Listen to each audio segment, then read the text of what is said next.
Hi, this is Miss Bailey from the Sandwich Public Library District, and I'm here to read to you Chapter 8 of The Chocolate Touch. Let's go! Chapter 8. English class passed without incident. Miss Plimsoll distributed word lists for her pupils to take home. The more words you know, she explained as always, the more exactly you can think.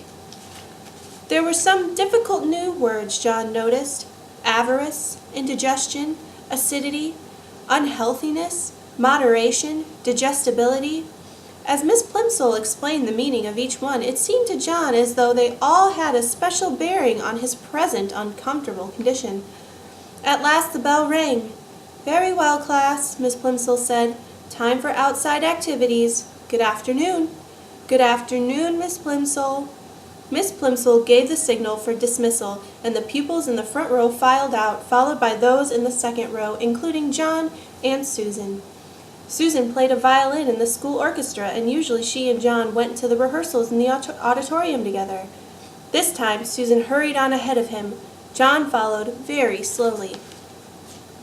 The members of the orchestra were sitting at their music stands on the auditorium stage when John, carrying his dark blue trumpet case, got to his chair in the brass section.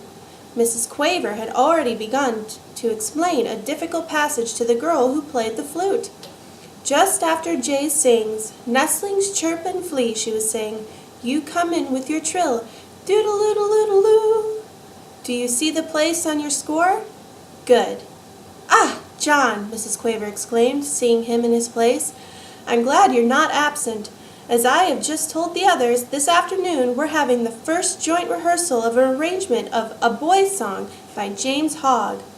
We've been over all the individual parts and all the sections, you will recall. Now it's time to fit the pieces together." John nervously opened his trumpet case and took his shining golden trumpet from its bed of scarlet velvet. The beautiful new instrument gave him confidence. He worked the valves nimbly with his fingers and looked up at Mrs. Quaver again. "Now, John," she said, "tell me when your little solo begins."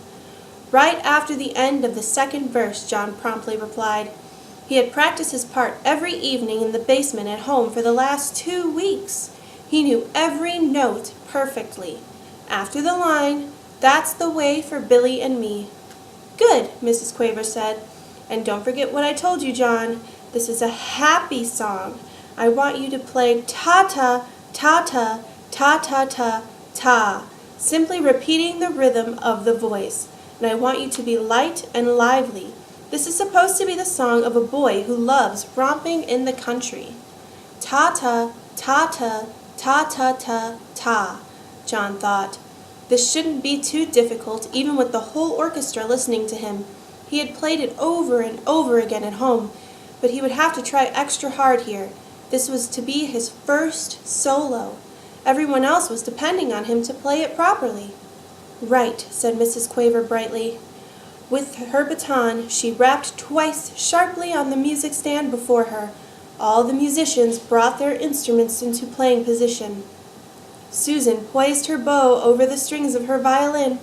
John held his trumpet close to his mouth and wiggled his fingers on the valves. Mrs. Quaver's baton moved from side to side, up and then down. The cymbals clashed and the drums thumped. The pianist brought his fingers down on the ivory keys of the piano. The violinists and cellists made their wheeling and whooping sounds. All were in perfect unison. The rehearsal had begun. After the introduction, one of the older boys began to sing. "Where the pools are bright and deep, where the gray trout lies asleep, up the river and over the lea, that's where the way for Billy and me." After the last line of the first verse, John's fellow trumpeter echoed the rhythm of the singer's voice. Ta-ta, ta-ta, ta-ta-ta, ta. Mrs. Quaver smiled approvingly at the successful performance and, with her baton, gave the singer the signal to begin the second verse. "Where the blackbird sings the latest." An oboe went peep. "Where the hawthorn blooms the sweetest. Where the nestlings chirp and flee." The flute warbled according to plan. "That's the way for Billy and me." John swallowed with an effort and put the mouthpiece of his trumpet to his lips for his solo. The mouthpiece instantly changed to chocolate.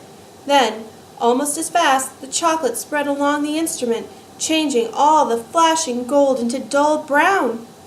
The first note came out fairly true, ta!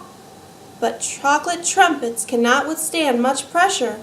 The hole in the mouthpiece softened and clogged up, and the valves stuck as John desperately tried to finish his part. Mrs. Quaver's eyes almost popped out of her head as she listened to him play ta-ta-too, ta-too-too-too-too. It sounded as though John were trying to play a soap-filled bubble pipe. Terribly flustered, he put down his trumpet. Mrs. Quaver was speechless. The orchestra was rocked by uproarious laughter. The other trumpeter leaned over toward John's chair and picked up the trumpet.